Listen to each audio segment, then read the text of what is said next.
Hello and welcome. We hear so much about artificial intelligence, and it is incredibly easy to be blown away by what it can do. But today, we're going to look beyond what's just impressive and focus on what's truly impactful. We're exploring how to shift AI education from just creating clever party tricks to solving real, valuable human problems. Okay, so let's just dive right in, right? This slide gets to the absolute core of what we're talking about. On one side, you have interesting problems. An AI that writes a poem about a cat. I mean, that's cool. It's a neat trick. But then, on the other side, you have valuable problems. Think about this. An AI that can identify a student who's at risk of dropping out and then trigger an intervention to keep them in school, that changes a life. And that is the huge difference we're focused on today. So here's the game plan for our journey. First, we're going to really define this party trick problem. Then we'll talk about why just chasing a high accuracy score isn't nearly enough. After that, we'll get into something called the head fake advantage of learning, talk about why we need an ethical compass for our code, and finally, we'll wrap it all up with this really powerful idea, navigating by the start. All right, section 1, AI's party trick problem. This is all about that tendency we have to focus on tasks that look amazing on the surface, but don't actually solve anything meaningful. The goal here is to shift our focus from just being impressive to being truly, deeply impactful. And this really gets to the heart of it, doesn't it? The AI itself, the technology, it's neutral. It can be a gimmick, a fun little party trick, or it can be an incredibly powerful tool that solves a serious problem. The choice is really ours. It all just comes down to the problem we decide to point it at. So how do we make sure we're actually solving those valuable problems? Well, that brings us right to our next point. We've got to move beyond this simple obsession with accuracy, because honestly, a high score means absolutely nothing if it doesn't connect to the real world. Take a look at this, 93% accuracy. In any machine learning project, that number sounds fantastic, right? You probably think, job done, we've succeeded. It's the kind of number that makes for a great headline. But here's the question that really, truly matters. Does that 93% accuracy actually lead to an action? Does it change anything? I mean, if your model's 93% accurate at predicting which student will drop out, but you do nothing with that information, well then the accuracy is completely worthless. And this is exactly what we mean when we say operationalizing AI. It's all about connecting that predictive power, that shiny 93% accuracy, to a real, tangible intervention that actually helps solve a high-stakes problem. It's about building a bridge between the data and real-world action. Now, here's something interesting. Building these kinds of valuable AI systems can teach us so much more than just how to code.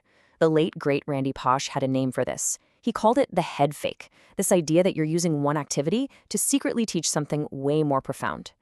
Pausch's whole philosophy is just perfectly captured in this quote. Think about it. Real experience. It isn't about getting everything right on the first try. No, it's about hitting those brick walls. It's about debugging that code that just refuses to run. And it's about learning from that struggle.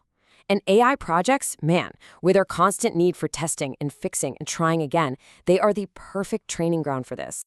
And this right here is the head fake in action. On the surface, students think they're learning to code, to apply logic, to master some cool tech. But the deep learning, the real lesson that sinks in, that's teamwork. That's perseverance when everything is going wrong. And it's sportsmanship when you're collaborating with other people. They come for the AI, but they leave with essential life skills. Okay, but with all this power, we absolutely need some guardrails. And that brings us to our next critical piece of the puzzle. An ethical compass for our code. We have to make sure that human values are the things guiding these automated, high-stakes decisions. This statement, this should really stop us in our tracks. It is a critical warning. You can have the cleanest, most accurate data in the entire world, but if you don't apply an ethical filter, you can still create profoundly negative, biased, or just plain unfair outcomes. So what does that ethical filter even look like? Well, it's built on pillars just like these.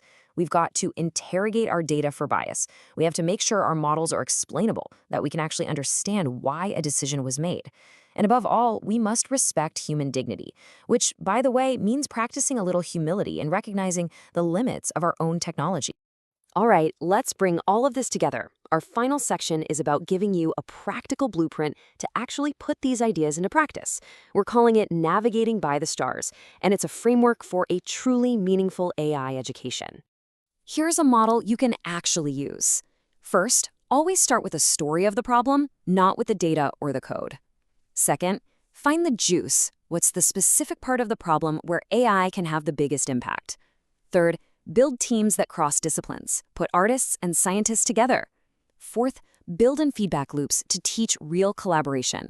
And finally, use tools like the cloud to show how these solutions can scale and help people all over the world. So to wrap this all up, let's use one final analogy that I think really captures everything we've talked about today. We can think of all our AI tools as a really high-powered telescope. The technology itself is impressive, for sure, but what truly matters is where you decide to point it. This table breaks it down perfectly.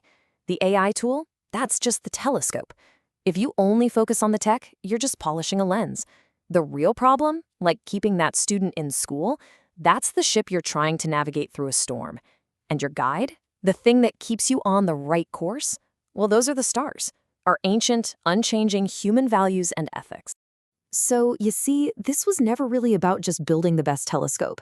It's about choosing the right destination and having a fixed, reliable guide to get you there safely. So the question we want to leave you with is this. As you build and use these powerful new tools, what stars will you navigate by?